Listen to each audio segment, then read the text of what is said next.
Bonjour ou bonsoir à tous et à toutes en fonction de l'heure où vous regardez cette vidéo. J'espère que vous allez bien et bienvenue sur ma chaîne. Pour celles et ceux qui me découvrent, moi c'est... Attendez, je vous arrange un peu le micro. Pour celles et ceux qui me découvrent, moi c'est Nini Bolingo. Ici, on parle un peu de tout. Alors, je suis ravie de vous retrouver pour cette vidéo. Déjà, pour commencer, merci aux dernières personnes qui se sont abonnées dû à ma précédente vidéo. Il y a une vidéo qui sort dimanche qui va revenir un petit peu sur certaines choses de la vidéo dont j'ai besoin de parler. La vidéo est prête, mais je me suis dit, vu qu'elle dure à peu près 1 heure et quelques, autant vous en faire une vidéo du dimanche qui parle de pas mal de choses. Je parle du YouTube noir, d'être une femme entrepreneuse noire. Bref, de plein de choses. Je pense que si vous aimez un peu cette vibe là, ça va vous plaire, donc abonnez-vous, activez la cloche et puis je vous sors ça dimanche. Donc ça déjà. Ensuite, désolée si vous allez peut-être entendre à ma voix des fois des moments, je suis malade, voilà, je suis malade.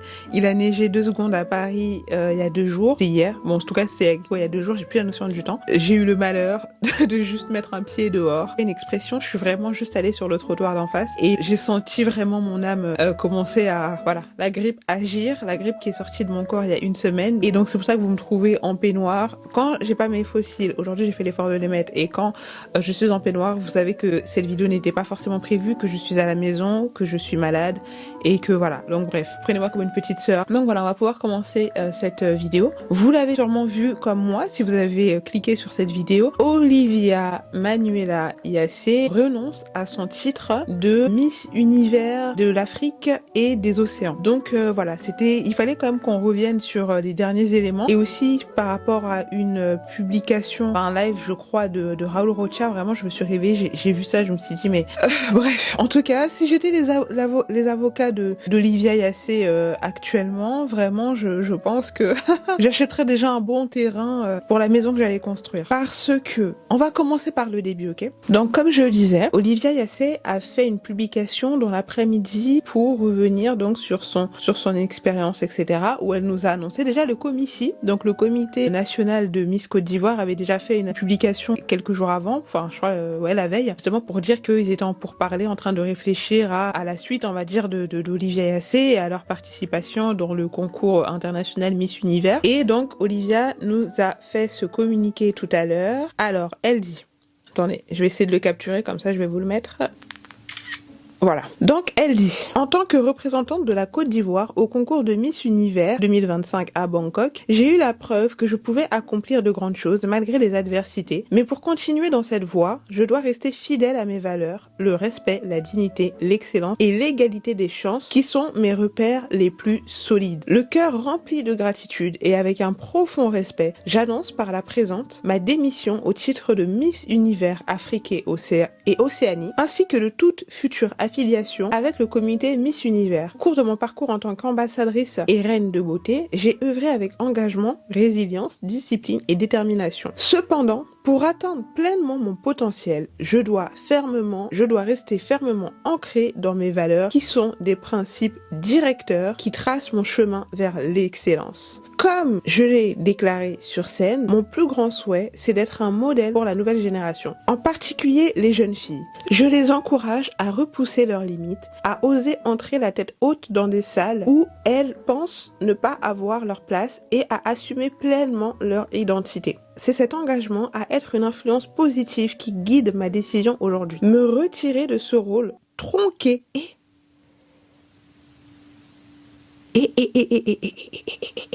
J'avais pas vu le mot tronqué, hein. Ah ouais, j'avais pas vu ça. Me retirer de ce rôle tronqué de Miss Univers Afrique et Océanie me permettra de me concentrer pleinement à la défense de mes valeurs qui me sont chères. J'en appelle aux communautés noires, africaines, caraïbéennes, américaines, afrodescendantes. Continuez à entrer dans des espaces où on ne vous attend pas.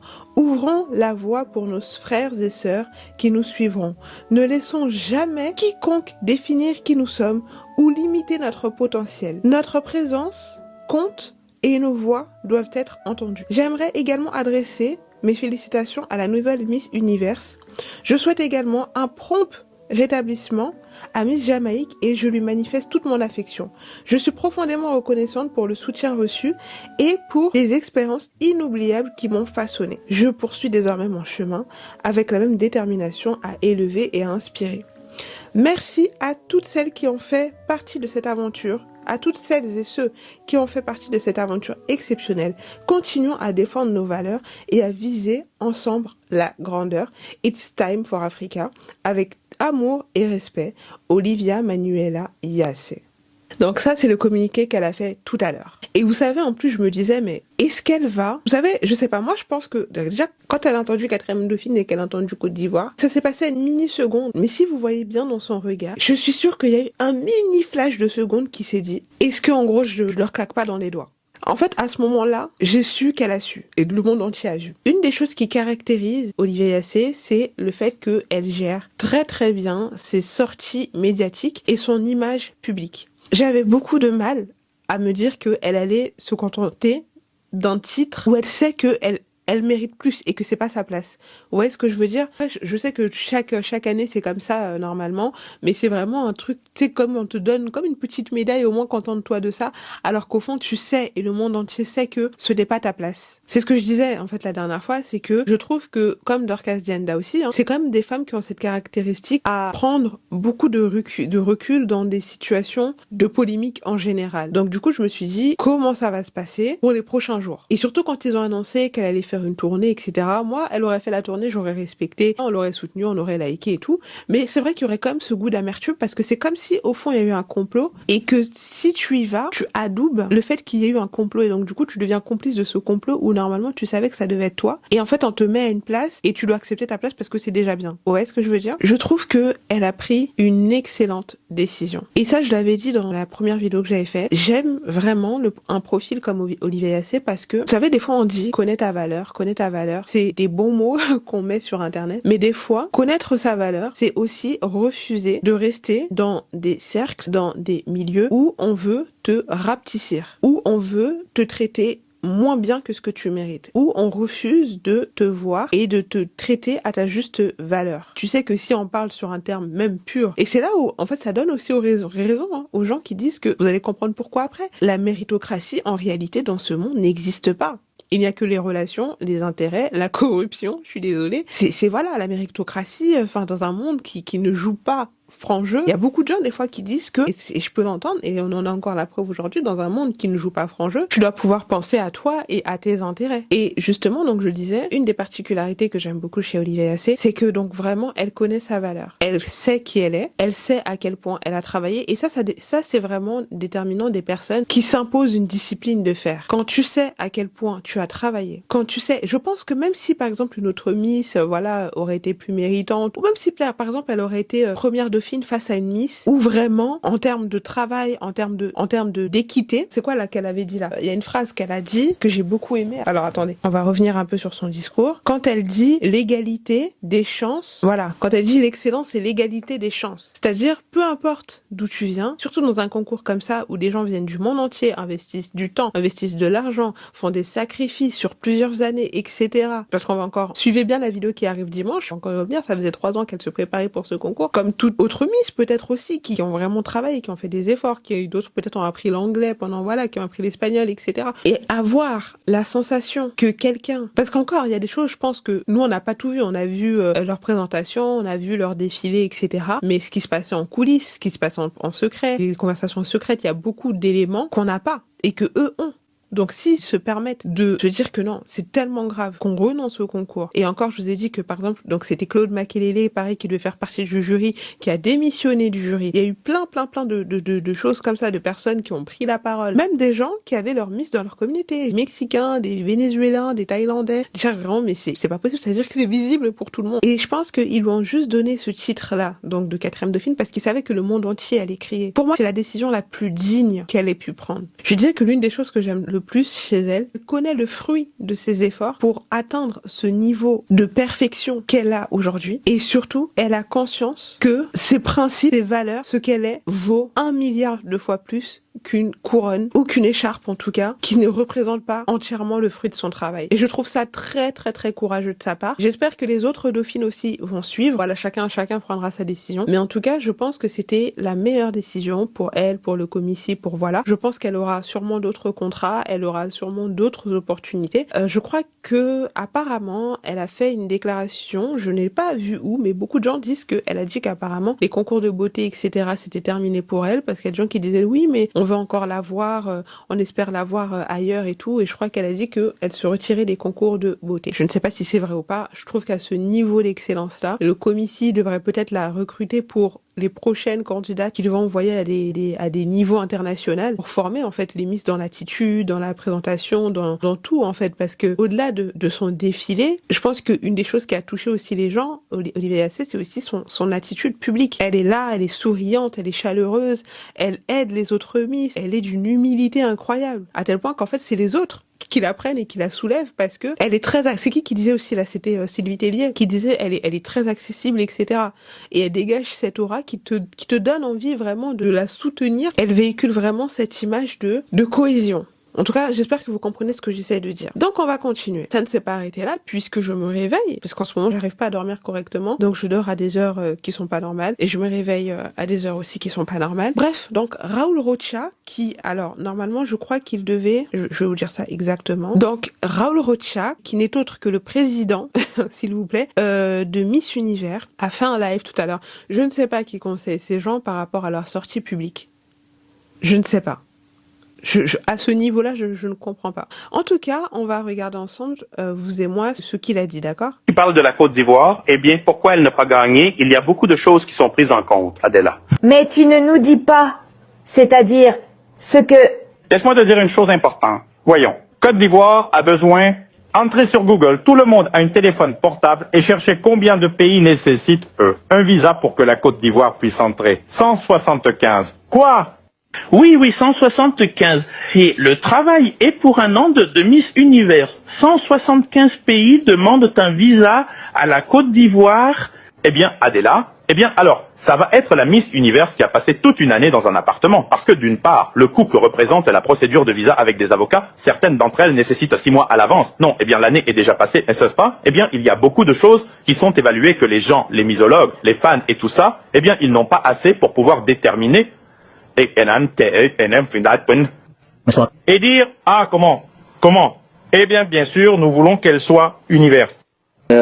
Celle qui voyage le plus et a le plus de contact avec des gens dans le monde. Eh bien, si on lui demande un visa dans 175 pays, c'est un peu difficile. Et pour ceux qui parlent de la Côte d'Ivoire, eh bien... C'est-à-dire, enfin, moi, je me suis rêvé, je me suis dit, peut-être que je suis encore dans un rêve. Je me suis dit, mais... Et ça, c'est très bien. Ça, c'est très très bien. Regardez bien la vidéo qui arrive dimanche. Pour celles qui disaient non, mais je trouve que c'est important pour les femmes, pour vraiment l'indépendance des femmes. Attention, c'est des valeurs que je partage. Attention. Mais là, on est dans le cadre d'un concours, donc c'est différent. Mais celles qui disaient oui, peut-être que Côte d'Ivoire aurait dû gagner, je comprends, mais je trouve que pour un message des femmes, etc., c'est important il fallait que Miss Mexique gagne. Le président, vous avez entendu? Le président du concours de Miss Univers, pareil, il y en a une, elle a cliqué sur ma vidéo, je pense qu'elle a même pas regardé la vidéo, elle a écrit aucune tricherie, ce n'était pas la plus belle.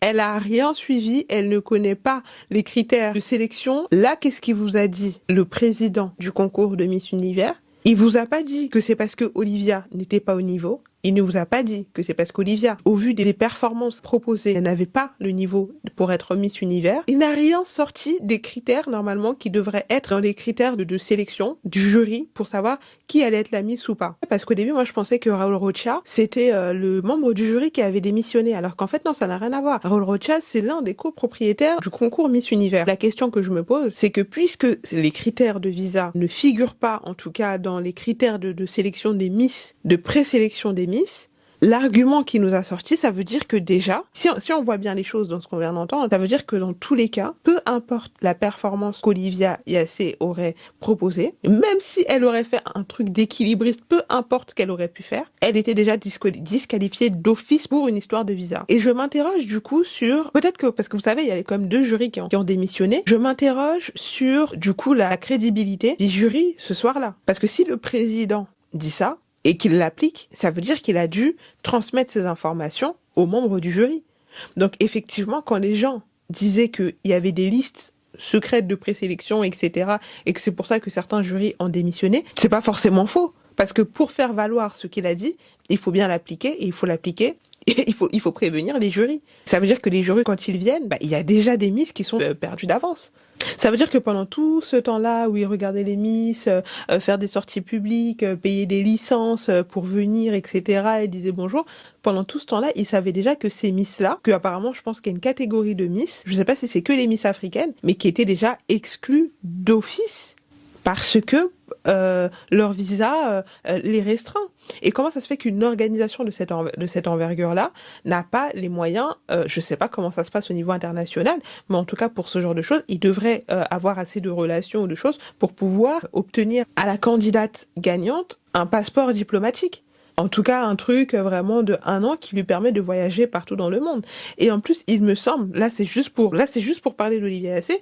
Olivier Assé est ambassadrice culturelle du tourisme en Côte d'Ivoire. Certes, elle a le passeport ivoirien, mais je crois qu'elle a aussi un autre passeport. Donc je sais pas si c'est le passeport américain ou si c'est un passeport diplomatique. En plus de ça, son père a des relations. Si vraiment le problème c'était un problème de passeport, ils auraient pu régler ça. Et normalement, dans ce cas-là, ça devrait être pris en compte dans les critères de présélection. Ce n'est pas le soir de la finale qu'en fait tu vas te rendre compte que non, mais il y a les Miss qui peuvent pas aller partout, et il y a les Miss qui, en plus il te dit ça, mais avec une désinvolture totale. Tu te dis, mais est-ce qu'ils ont pas une équipe juridique autour d'eux pour leur dire non mais faites attention et tout, parce que là, si Olivier Assé ou si le Comici avait prévu peut-être d'aller en justice pour faire valoir leurs droits, ben c'est du pain béni en fait. Il a il a tout dit. C'est du pain béni. Et je crois qu'il y a encore une autre, il faut que je la retrouve absolument. Je sais plus, je crois qu'elle fait partie de Miss Univers également, à qui on a posé des questions et tout, et je crois qu'elle s'est un peu oubliée. Elle s'est un peu oubliée.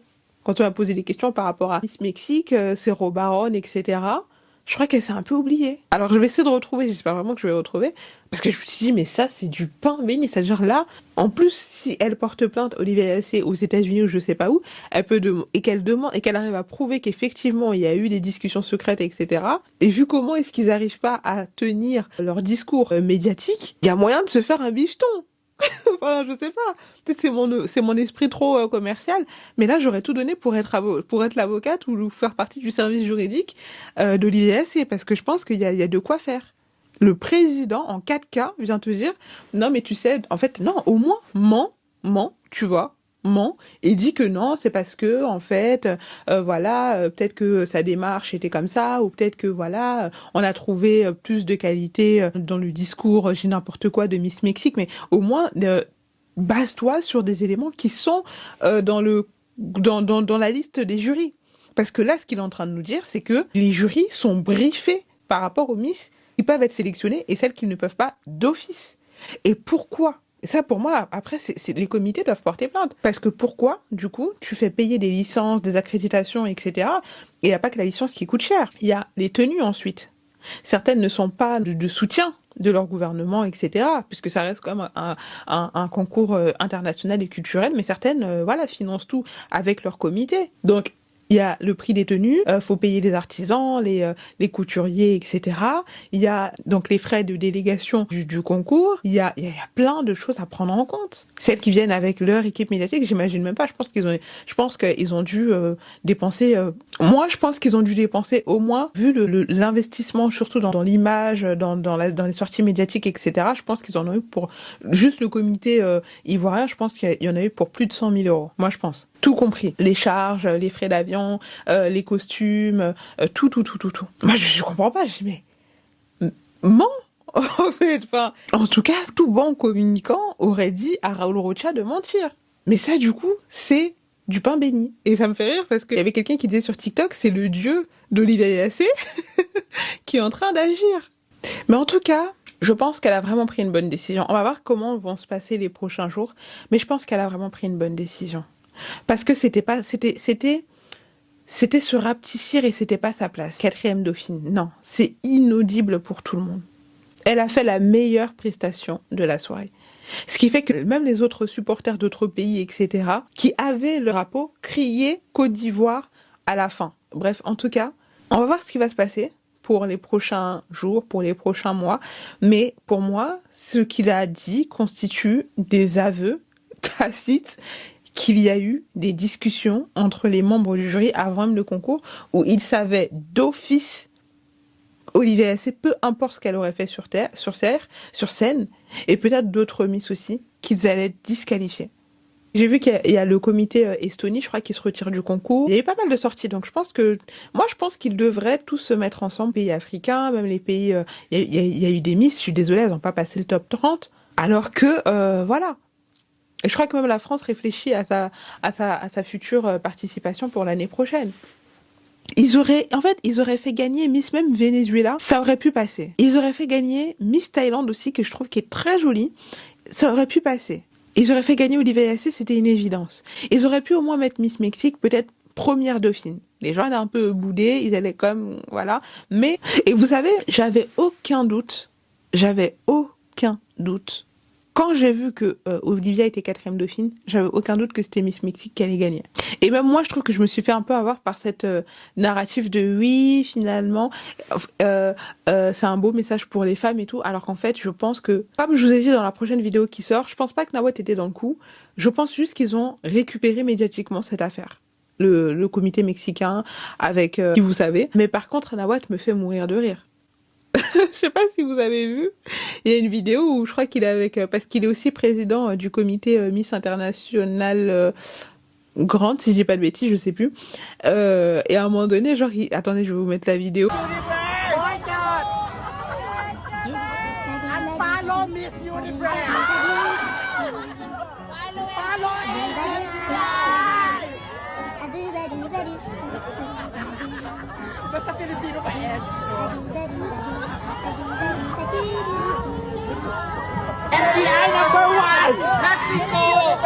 Donc il fait genre, il dit Mexico et les gens ils disent non, non, non. Donc en fait le mec ça le fait marrer. Mais il est super drôle. Même si je pense qu'il n'est pas tout rose dans cette affaire et qu'il voulait aussi faire pousser sa miss, avec du recul, je pense qu'il essaie vraiment de nous faire comprendre quelque chose. Mais je ne pense pas qu'il soit tout sain dans cette histoire. En tout cas, moi je pense qu'elle a pris une très bonne décision. D'autres portes s'ouvriront devant elle. Moi je pense que quand tu sais dire non, quand tu sais renoncer, quand tu sais quitter la table où le respect n'est plus servi, d'autres portes, là où le respect est servi, s'ouvriront devant toi. Tu dois pouvoir renoncer à là où c'est pas ta place pour pouvoir trouver ta vraie place. Et je trouve que c'est un très beau message d'intégrité, parce que vous savez, elle aurait pu se dire bon bah j'ai quand même un titre supplémentaire, ça reste Miss Univers collé à moi, donc je vais me contenter de ça et puis au moins j'ai ça et puis c'est tout, et elle dort dessus. Non. Elle sait que si elle veut briller, moi j'adore des gens qui savent briller par eux-mêmes. C'est-à-dire que une couronne, une écharpe ne la définit pas. C'est elle qui rehausse et qui relève son statut de Miss. C'est pas le statut de Miss qui l'élève. Vous voyez ce que je veux dire ou pas? Je trouve qu'elle a vraiment pris une bonne décision et c'est vraiment ça pour moi l'âme d'un leader. Enfin, de savoir prendre des décisions des fois qui sont difficiles mais qui sont nécessaires parce que tes valeurs les plus importantes sont touchées. En tout cas, on va suivre un peu l'actualité de ce qui se passe. N'hésitez pas à vous abonner aussi parce que comme je vous ai dit, il y a une vidéo dimanche qui va sortir. Qu'est-ce que vous pensez qu'elle va faire? Est-ce que vous pensez qu'elle va vraiment se retirer de la scène médiatique?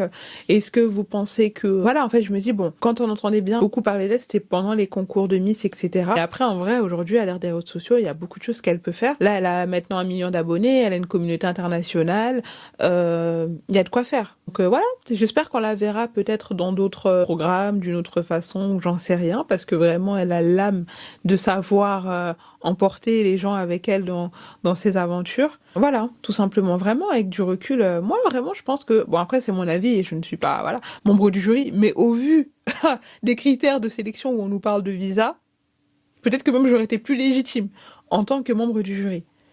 Là, c'est-à-dire que là, en fait, j'aime beaucoup ce qui se passe parce que des fois, il y a des gens qui font semblant de ne pas voir les discriminations. Tu vas tout leur mettre devant leurs yeux et ils vont encore te dire non, mais t'es parano, non, mais c'est pas nanana, non, mais là, c'est clair, net et précis. Tout était calculé. Tout était calculé. En tout cas, il y a de fortes chances que tout était calculé. Ça reste à prouver. Là, la déclaration qu'a fait Raoul Rocha, ça te dit tout ce que tu as besoin de savoir.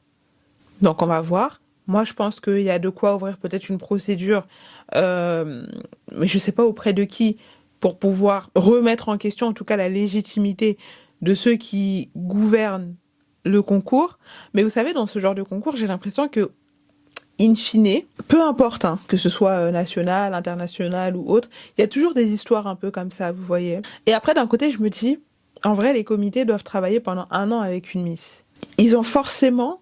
peut-être des préférences dans le sens où ils savent que tel profil va mieux correspondre à la vision de ce qu'on veut faire pendant un an. Pour ceux qui ont des projets de vraiment faire quelque chose pendant un an, vous voyez. Donc quand tu sais que tu vas travailler vraiment avec ta Miss pendant un an et tout, il faut quand même que vous ayez des valeurs communes, faut quand même qu'il y ait un certain feeling et tout, parce que vous allez beaucoup vous voir. Il va y avoir aussi peut-être des exigences auxquelles elle va devoir se soumettre et tout. Donc voilà, peut-être que oui, il y a des profils qui sont peut-être plus favorisés d'office que d'autres. C'est pour ça que des fois on entend des histoires de combines, etc. pendant les concours de Miss nationale. Mais ça peut encore, on va dire, un peu s'entendre et se comprendre. Mais à partir du moment où c'est un concours international où toutes les sélectionnées sont des professionnels, et apparemment il y avait aussi cette histoire que non, la Miss élue. Alors j'ai pas encore trouvé exactement la source, mais j'ai vu beaucoup de gens dire que Raoul Rocha apparemment aurait, donc c'est à vérifier, dit qu'il fallait aussi que la Miss soit populaire. Oui, en tout cas, il y a une sortie qui a été faite un peu dans ce sens. Je ne sais pas si c'est écrit quelque part, mais normalement vous voyez ce genre de critères là, qui sortent complètement du cadre du mérite, devraient peut-être, du coup, rentrer dans les critères de sélection, pour que chaque Miss qui se présente ait ses chances à égalité. Moi, je trouve ça lunaire. Après, peut-être qu'il s'est oublié parce qu'il est en live et peut-être qu'il pensait qu'il était en fast time, je ne sais pas. Mais vraiment, dire devant devant une caméra avec sûrement des milliers de gens qui enregistrent et qui regardent ce que tu fais, que les critères de sélection de Miss Univers, c'est la Miss qui méritait normalement n'a pas été sélectionnée pour une histoire de visa, c'est lunaire. Enfin, je sais pas, peut-être que c'est moi qui hallucine, mais vraiment dans les commentaires, dites-moi ce que vous en pensez. En tout cas, moi, j'espère que moi j'aurais ramené ça en justice. Voilà, moi j'aurais ramené ça en justice parce que tu peux pas, c'est 3 ans de sa vie là qui ont limite été volés. Et ça veut pas dire qu'il fallait absolument qu'elle gagne parce que c'est la seule à avoir investi 3 ans de sa vie, non. Ça veut dire qu'en fait, dans un concours comme ça, celle qui doit gagner, c'est la plus méritante. Et c'est un peu représentatif de des fois ce qui se passe dans la vie. Et c'est pour ça que je comprends aussi les gens qui disent que oui, peut-être qu'on devrait réfléchir à faire nos propres organisations, nos propres concours, etc. Ça veut pas dire que je suis complètement d'accord à 100% parce que pour moi le fait justement de s'isoler n'est pas la solution, mais c'est important de les faire quand même, tu vois. On peut faire les deux, mais ça donne un peu aussi raison aux gens du coup qui ne croient pas en la méritocratie. C'est-à-dire que toi, parce que ton père est dans le pétrole, parce que toi, ton père a des attaches avec le gouvernement de ton pays, etc., et parce que t'as des connexions et tout, bah en fait, on va te faire passer, tu vois. Et donc, toi qui as travaillé pendant 5 ans, pendant 10 ans, qui a investi pendant je sais pas combien de temps pour pouvoir être au niveau, en fait, t'as déjà perdu ça face à quelqu'un qui arrive finalement avec moins de pression parce qu'elle sait qu'elle a gagné d'office. C'est pour ça que je pense que regardez bien la vidéo de dimanche où on parle un peu de l'importance aussi un peu de l'indépendance. Là, ça va, Olivia, voilà, elle est pas, Dieu merci, elle est quand même bien encadrée, elle est pas à la rue, elle a une bonne situation et tout. Maintenant, ça n'enlève rien.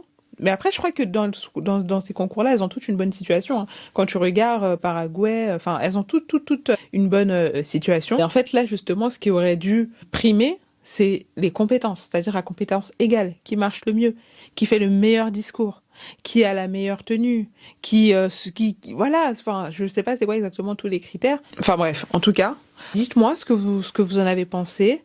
Moi là, je vais me mettre au montage, donc je vais essayer de vous sortir cette vidéo peut-être dans l'après-midi. Je vais essayer de me faire un thé chaud aussi, de guérir, retrouver l'usage de mes poumons.